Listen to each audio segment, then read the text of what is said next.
میں اپنے فکر کا خلاصہ آج آپ کی خدمت میں پیش کروں گا، وہ میرا اس سلسلہ اجتماعات کے اعتبار سے الوداعی تحفہ ہوگا۔ اب میں آغاز کر رہا ہوں۔ پہلی بات، اس سبب میں 3 باتیں مجھے کہنی ہیں۔ سب سے پہلی بات یہ کہ زندگی کی سب سے بڑی حقیقت موت ہے۔ ہم بلائے رکھتے ہیں، اپنے ذہن سے اسے دور رکھتے ہیں، لیکن واقعہ یہ ہے کہ زندگی کی سب سے بڑی حقیقت موت ہے۔ خدا کے منکر پیدا ہوئے ہیں، لیکن موت کا انکار کرنے والا تو کوئی پیدا نہیں ہوا۔ اس لیے میں نے آیت آپ کو سنائی، کل نفس ذائقۃ الموت، ہر سی نفس کو موت کا مزہ چکھنا ہے، ہر جاندار کو موت کا مزہ چکھنا ہے۔ ثم الینا ترجعون، پھر ہماری طرف لوٹا دیے جاؤ۔ تو زندگی کی سب سے اہم حقیقت موت، اور موت کے بعد رجوع اللہ، آخرت، یہ سب سے بڑی حقیقت ہے۔ ایک حقیقت سب مانتے ہیں، سب جانتے ہیں، دوسری حقیقت کے اوپر پردہ پڑا۔ میں نے اس اعتبار سے نوٹ کیا، یہ الفاظ قرآن میں 3 مرتبہ ہے، کل نفس ذائقۃ الموت، ہر جاندار کو موت کا مزہ چکھنا ہے۔ انبیاء اس سے مستثنا نہیں رہے، رسول اس سے مستثنا نہیں رہے، اولیاء اللہ مستثنا نہیں رہے۔ وقتی طور پر استثناء حضرت عیسیٰ کا ہے کہ ابھی وہ زندہ ہے، لیکن عیسیٰ یاتی علیہ الموت، حضور نے فرمایا عیسیٰ تبھی موت آئے گی جب دوبارہ آئیں گے، زمین پہنچیں گے، پھر اس کے بعد اوپر موت وارد ہوگی، ان کی نماز جنازہ پڑھی جائے گی، انہیں دفن کیا جائے گا وضو سے پہلے، شادی بھی کریں گے، اولاد بھی ہوگی۔ باقی تو یہ ہے کہ کل نفس ذائقۃ الموت، سب کو موت کا مزہ چکھنا ہے۔ عیسیٰ بھی بالآخر اس سے مستثنا نہیں رہے، بلکہ قرآن میں ایک جگہ کہا گیا ہے فَإِن مِتَّ فَهُمُ الْخَالِدُونَ، کیا ہے نبی، اگر آپ کا انتقال ہو گیا تو یہ کیا ہمیشہ رہیں گے؟ کون ہے دنیا میں جو ہمیشہ رہے؟ انتقال تو ہونا، آپ کا بھی ہونا ہے۔ اِنَّكَ مَيِّتٌ وَإِنَّهُمْ لَمَيِّتُونَ،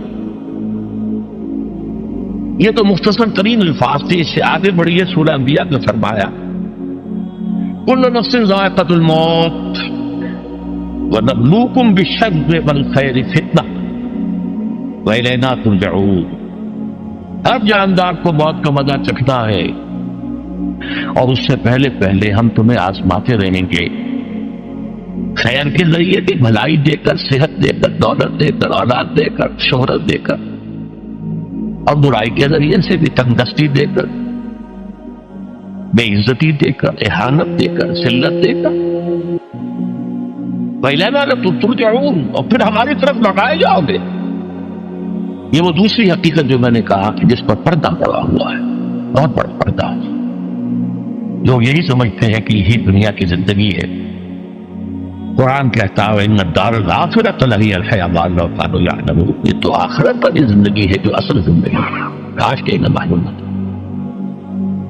اس سے بھی زیادہ تفصیل سے یہ آل عمران میں آئی ہے، كُلُّ نَفْسٍ ذَائِقَةُ الْمَوْتِ وَإِنَّمَا تُوَفَّوْنَ أُجُورَكُمْ يَوْمَ الْقِيَامَةِ، ہر جاندار کو موت کا مزہ چکھنا ہے، اور پھر تمہیں پورا پورا تمہارا اجر اور بدلہ دے دیا جائے گا قیامت کے دن۔ فَمَنْ زُحْزِحَ عَنِ النَّارِ وَأُدْخِلَ الْجَنَّةَ فَقَدْ فَازَ، جو کوئی آگ سے بچا لیا گیا اور جنت میں داخل کر دیا گیا وہ تو کامیاب۔ اللہم ربنا اجعلنا منہم، اللہم ربنا اجعلنا منہم، اللہم ربنا اجعلنا منہم۔ وَمَا الْحَيَاةُ الدُّنْيَا إِلَّا مَتَاعُ الْغُرُورِ، اور دنیا کی زندگی تو سوائے دھوکے کے سامان کو کچھ نہیں۔ دھوکہ کس معنی میں؟ یہ تمہیں اصل زندگی سے غافل کر دیتی ہے۔ تم کہیں سفر پر جا رہے تھے، تمہارا کہیں گھر تھا، تمہیں واپس آنا تھا، تم راستے ہی میں کسی دلچسپی میں ایسے مگن ہوئے کہ گھر بار سب بھول گئے۔ یہ تو تمہارا عارضی سے سفر تھا، تم نے اسی کو اپنی منزل بنا لیا، اپنا ٹھکانہ بنا لیا، تو دھوکہ دیا اس نے تمہیں۔ ویسے دنیا کی زندگی دھوکہ نہیں ہے، بڑی حقیقت ہے، اس لیے کہ حضور نے فرمایا انما الدنیا مزرعۃ الآخرہ، یہ دنیا آخرت کی کھیتی ہے، یہاں بو گے تو وہاں کاٹو گے، یہاں کچھ کمائی کرو گے تو وہاں اس کا بدلہ ملے گا۔ اس اعتبار سے دنیا بہت بڑی حقیقت ہے، ایک ایک لمحہ بہت بڑی دن کی ہے، لیکن اگر یہ دنیا تمہیں آخرت سے غافل کر دے تو اس سے بڑا دھوکے باز ہو کوئی۔ یہ اصل دجال ہے۔ میں نے تقریباً 60 برس کی عمر کو جب میں پہنچا تھا تو موت کا انتظار شروع کر دیا تھا۔ میرے قریبی احباب کو معلوم ہے، میں کہتا رہا، یہ بھی کہتا رہا کہ بھائی میں اپنے حصے کا کام کر چکی، جتنی صلاحیت اللہ نے دی تھی، جتنی بھی میرے اندر استعداد تھی، میں اس کو بھرپور طریقے پر استعمال کرے گا۔ دم واپسی برسر راہ ہے عزیز و اب اللہ ہی اللہ ہے، یہ میرا معاملہ رہا ہے 60 برس کی عمر سے۔ اس کے بعد اللہ نے مزید 14 برس دیے ہیں، یہ نافلۃ اللہ کے نتیجے میں کہتا ہوں، اس کا اللہ کا عقل خصوصی ہے، نفل ہے۔ ہمیشہ کہتا رہا مصنون زندگی تو 61 برس ہے ہمارے حساب سے۔ علامہ اقبال کے بارے میں سنا ہے کہ وہ کرتے تھے کہ میری عمر حضور کی عمر سے زیادہ نہ ہو، کچھ 6 مہینے کم ہی رہی ہے حضور کی عمر سے۔ جو حضور کی عمر تھی وہی حضرت ابو بکر کی، وہی حضرت عمر کی، وہی حضرت علی کی۔ ہاں حضرت عثمان 82 برس کی عمر ہے ماشاءاللہ۔ تو یہاں کے مجددین میں سے وہی عمر حضرت شیخ احمد سرہندی کی، وہی شاہ ولی اللہ دہلوی کی۔ ہاں شیخ عبدالحق محدث دہلوی رحمۃ اللہ علیہ 82 برس کی عمر۔ لیکن یہ میں کہا کرتا تھا مصنون عمر تو 61 برس ہے، جسے ہم 63 کہتے ہیں وہ اصل میں ہمارے حساب سے 61 بنتا۔ وہ 63 قمری ہے، جو 9 دن کم ہے، قمری سال جو ہے وہ شمسی سال سے۔ بہرحال میں اس وقت سے منتظر تھا، لیکن جو بھی وقت اللہ نے دیا ہے اللہ کا شکر ہے، وہ مفید کاموں میں لگا ہے، جن میں خاص طور پر میں سمجھتا ہوں کہ اللہ کا مجھ پر سب سے بڑا احسان، اور مجھے پر نہیں بہت بڑے پیمانے پر لوگوں پر بے احسان ہوا ہے، وہ میرا 1998 کا دورہ ترجمہ قرآن ہے جو کراچی میں ہوا تھا۔ 1998 کے مارچ میں میرا بڑا آپریشن ہوا، دونوں گھٹنے تبدیل کیے گئے، لیکن 98 کے آخر میں حالانکہ میں چل نہیں سکتا تھا، کراچی میں مسجد جو ہے اونچی ہے، دوسری منزل پر ہے، تو خاص ریمپ بنایا گیا جس کے ذریعے میں ویل چیئر پر مجھے لے جایا جاتا تھا۔ میں وہ کر لیا۔ اس طرز کی گزشتہ چند سالوں سے پوری دنیا میں جو گونج ہوئی ہے اللہ کے فضل و کرم سے، اللہ کا کوئی حکمت خداوندی اس کے ساتھ وابستہ ہے۔ اس میں میرے کسی کام کو دخل نہیں ہے، میری کسی کوشش کو دخل نہیں ہے۔ میں نے تو جو درس میں دیتا آ رہا تھا سن 85 سے دورہ ترجمہ قرآن، البتہ یہ بات ضرور ہے کہ میں نے محسوس کیا تھا کہ سن 98 کے اس درس میں دورہ ترجمہ قرآن سے مجھے خصوصی انشراح حاصل۔ میری ساری گفتگو کا حاصل کیا ہے؟ دیکھیے، نظریاتی تحریکوں کا تعلق اشخاص سے نہیں ہوتا، ٹھیک ہے، کوئی اس کا داعی ہوتا ہے، کوئی اس کا مؤسس ہو جاتا ہے، کوئی اس کا آغاز کرنے والا ہوتا ہے، لیکن نظریاتی تحریک افراد سے وابستہ نہیں۔ افراد آتے چلے جاتے ہیں اپنا حصے کا کام کر کے، جس کو جتنا مقدر ہے، جس نے اللہ تعالیٰ کی طرف سے توفیق ہے، وہ اپنا کام کرے گا، چلا جائے گا۔ یہ چمن یوں ہی رہے گا اور ہزاروں جانور اپنی اپنی بولیاں سب بول کر اڑ جائیں گے۔ مبارک ہے وہ لوگ جنہیں قرآن کی بولی بولنا نصیب ہو جائے۔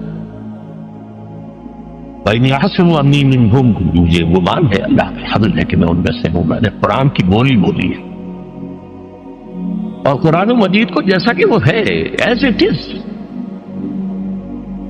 اپنے کو مظلومہ خیالات، اپنے کوئی ذہن سے زائدہ نظریات کو میں نے اس میں دخل نہیں کی، جسے انگریزی میں آپ آبجیکٹیولی کہتے ہیں، خالص معلومی طور پر قرآن کو پڑھا، قرآن کو قرآن سے سمجھائے، یا پھر سیرت رسول سے سمجھائے۔ میں لفظ سنت کی بجائے سیرت استعمال کر رہا ہوں۔ قرآن مجسم حضور تھے صلی اللہ علیہ وسلم، اور حضور کی سیرت اور حیات جو ہے وہ قرآن مجید کی اصل تفسیر ہے۔ یہ حقیقت بھی بہت کم لوگوں کے علم ہے۔ وہ احادیث کا نام تو لیتے ہیں، احادیث بھی ہیں، سیرت بھی تو احادیث ہی سے میں ملتی ہے، لیکن میں خاص طور پر سنت یا حدیث کی بجائے سیرت کر سکتا ہوں۔ قرآن کی 2 سورسز ہیں، قرآن خود اور سیرت رسول صلی اللہ علیہ وسلم. بہرحال انشاءاللہ العزیز یہ کام بڑھے گا، چلے گا، یہ میں ابھی بات میں بحث کروں. دوسری بات جو میں نے آیت پڑھی آپ کو، وَمَن نُعَمِّرْهُ نُنَكِّسُ فِي الْخَلْقِ أَفَلَا يَعْقِلُونَ، بہت بڑی حقیقت زندگی کی یہ بھی ہے. اس کی ہم عمر زیادہ کر دیتے ہیں، اس کی خلقی صلاحیتوں میں کمی کر دیتے ہیں. موٹی بات ہے، بڑھاپا آئے گا، ہمیشہ کی مانی ہوئی بات ہے. اگرچہ جوانی میں آدمی بڑھاپے کا تصور نہیں کرتا، لیکن بڑھاپا آنا ہے، یہ بھی ایک حقیقت ہے موت کی طرح. غالب نے کہا تھا مزمحل ہو گئے قوائے غالب، اب عناصر بڑے اعتدال کہاں. ایک صاحب نے مجھے شعر سنایا تھا، ابراہیم صاحب سے ٹونک کے رہنے پر، ذوق پیری پڑ گیا، جوش جوانی گھٹ گیا، اب عصا بنوائیے نخلے تمنا کاٹ کر. یہ تمنائے جو ہے طول العمر نے کاٹو، اب آپ کئی جوانی امنگوں والا دور گیا. اور یہ جو تمناؤں کا پودا ہے، اس میں سے لکڑی لے کر عصائے پیری بنوا لیجیے. اب بڑھاپے کے لیے ایک عصا نکالے. بڑا پیارا شعر ہے، ذوق پیری پڑ گیا، جوش جوانی گھٹ گیا، اب عصا بنوائیے نسل تمنا کاٹ. ابھی 2-3 دن ہوئے ہیں یہاں پر جو خانہ فرہنگ ایران ہے اس کے ڈائریکٹر آئے تھے، انہوں نے فارسی کا ایک شعر سنایا، بڑا پیارا شعر ہے. در جوانی گفت کہ شعر شعر است اگرچہ پیر بود. جوانی میں یہ کہا کرتا تھا کہ شعر تو شعر ہی ہوتا ہے، چاہے بوڑھا ہو جائے، بوڑھے ہونے سے اس میں کیا فرق ہو جائے. شعر شعر است اگرچہ پیر بود. کیوں میں پیری رسیدم، جب میں خود پیری اور بڑھاپے کو پہنچ گیا، دیدم تو مجھے یہ بات نظر آئی، پیر پیر است اگرچہ شعر بود. بوڑھا بوڑھا ہی ہوتا ہے چاہے وہ شعر ہی کیوں نہ ہو. تو یہ بڑھاپا جو ہے یہ زندگی کی دوسری بڑی حقیقت ہے. اس کا ایک اثر تو سب کو معلوم ہے، قوائے غالب جو میں نے کہا، بڑھاپے کا عام نتیجہ جسمانی ضعف، سب جانتے ہیں. لیکن مجھ پر اور کچھ اور لوگوں پر بھی خاص طور پر اس کا جو ایک اثر ہوتا ہے، یہ مجھ پر ہوا ہے، وہ یادداشت کی کمزوری. اور یہ میں کئی سال سے محسوس کر رہا ہوں، کئی سال سے محسوس. میری پرانی یادداشت بڑی مضبوط ہے، قوی ہے، اس میں کہیں کوئی کمی نہیں. لیکن ریسنٹ پاس کی چیزیں جو ہے، پچھلے 5-6 سال کے واقعات مجھے یاد نہیں رہتے. اشخاص سے ملا ہوں اور دیکھ کے پہچان لیتا ہوں، کئی بار ملاقات ہوئی، نام یاد نہیں آتا. تاریخیں اور اشخاص کے نام کے اعتبار سے تو خاص طور پر کئی سال سے میری جو میموری ہے وہ امپیئرڈ ہے.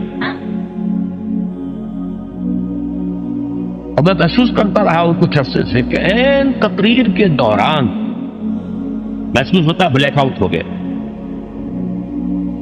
اور مجھے سلسلہ کلام جوڑنے کے لیے سوچنا پڑا. بعض اوقات 1000 کروڑ مرتبہ بولے ہوئے الفاظ آئے، اب چاہے کتنا ہی زور لگا لوں وہ لفظ یاد نہیں آئے گا. ہاں تھوڑی دیر کے بعد سب بہت یاد آ جائے گا. میری اس آپریشن سے چند کچھ عرصے پہلے تک جو میری تقریریں یہاں ہوئی، میں بہت سے لوگوں نے نوٹ کیا، میری تقاریر میں وہ روانی نہیں رہی تھی. وہ جو کراس ریفرنسز آیا کرتے تھے، اس کی بنا پر ایک مولانا عبدالکریم پاریک صاحب تھے ناگپور کے، انڈیا کے، مولانا علی میاں کے، وہ خلفاء میں سے، انہوں نے تفسیر لکھی ہے قرآن. وہ ایک مرتبہ لاہور آئے تھے تو اسے بھی ملاقات ہوئی، میرا درس میں سنا. پھر یہاں وہ ایک دینی ادارے میں گئے، وہاں میرے خلاف باتیں ہو رہی تھی، تو انہوں نے کہا بھائی اس شخص کی کیا بات کرتے ہو، اس کے سامنے تو معلوم ہوتا ہے کہ قرآن کھلا ہوا ہے، جہاں سے چاہے لے لے، پھول کھلے ہیں گلشن گلشن، لیکن اپنا اپنا دامن، تو کیا بات کر رہے ہیں اس کی. عبدالکریم پاریک صاحب کی وہ جو تقاصر تھا وہ صحیح تھا، کراس ریفرنسز کا آنا. القرآن یفسر بعضہ بعضا، اس میں بہت کمی آ گئی۔ بہرحال اس کے علاوہ تیسری چیز ہوتی ہے بڑھاپے میں ریزسٹنس کی کمی کی وجہ سے عوارض۔ بلڈ پریشر کا میں مریض ہوں اور کوئی 25 برس سے، شوگر کا میں مریض ہوں اور کوئی 5 برس سے ہوں۔ ایک خاص برس جو اس پر آیا ہے آج سے 4 سال پہلے، اس کی ایک تاریخ ہے۔ یہ جو امراض دماغی کے ماہرین ہیں یہ کہتے ہیں کہ ایک مرض ہے بائی پولر ڈپریشن۔ انسان میں کبھی تو انشراح ہوتا ہے، ایکٹیویٹی ہوتی ہے، سوچتا ہے اور ایکٹیو کرنے کے لیے، گفتگو کے لیے، بھاگ دوڑ کے لیے طبیعت میں آمادی ہوتی ہے۔ کبھی وہ بجھ سا جاتا ہے، کبھی وہ حرکت کرنے کو جی نہیں چاہتا، پڑا رہے کسی کونے میں، سو جائے۔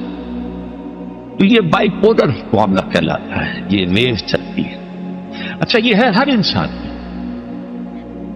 جسے ہم عام طور پر کہتے ہیں موڈ آف ہے بھائی میرا، مجھ سے باقی یہ موڈ کا آف ہو جانا، آن ہو جانا، یہ عام آدمی میں بھی ہوتا ہے۔ لیکن جو اللہ کے کسی فضل و کرم سے زیادہ ذہین ہو، زیادہ حساس ہو، ان میں پھر یہ جو ویو ہے یہ زیادہ اونچائی زیادہ نیچائی، زیادہ اونچائی زیادہ نیچائی، اور اس کو پھر ہم کہتے ہیں مرض، بائی پولر۔ یہ ہمارا خاندانی مرض ہے۔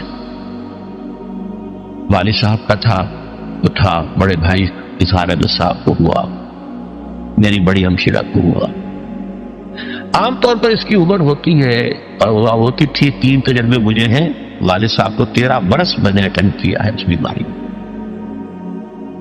سن 52 سے 65 تک جب کہ ان کا انتقال ہوا۔ یہ عام طور پر شروع ہوتا ہے 50 برس کے لگ بھگ۔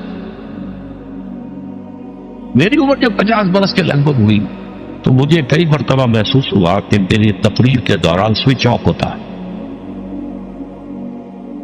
ایک مرتبہ سن 70 میں میری یادداشت کئی گھنٹوں کے لیے بالکل ضائع، اس کا میں نے تذکرہ کیا ہوا، میری کتاب ہے حساب کم و بیش، جو کیفیت من پر گزری تھی، جس کرب کے عالم میں وہ چند گھنٹے پر گزرے تھے، میں انہیں الفاظ میں بیان نہیں کر سکتا۔ آدمی خراب ہے،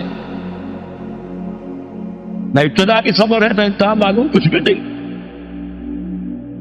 میں جب 50 برس کا ہوا اور یہ ایک مرتبہ مجھے جھٹکے لگے مسجد سمن آباد کے اندر، تو میں نے ڈاکٹر رشید چودھری صاحب سے، وہ میرے والد صاحب کے بیمار رہے تھے، میں نے ان سے کہا کہ یہ ڈینجر زون میں داخل ہو گیا۔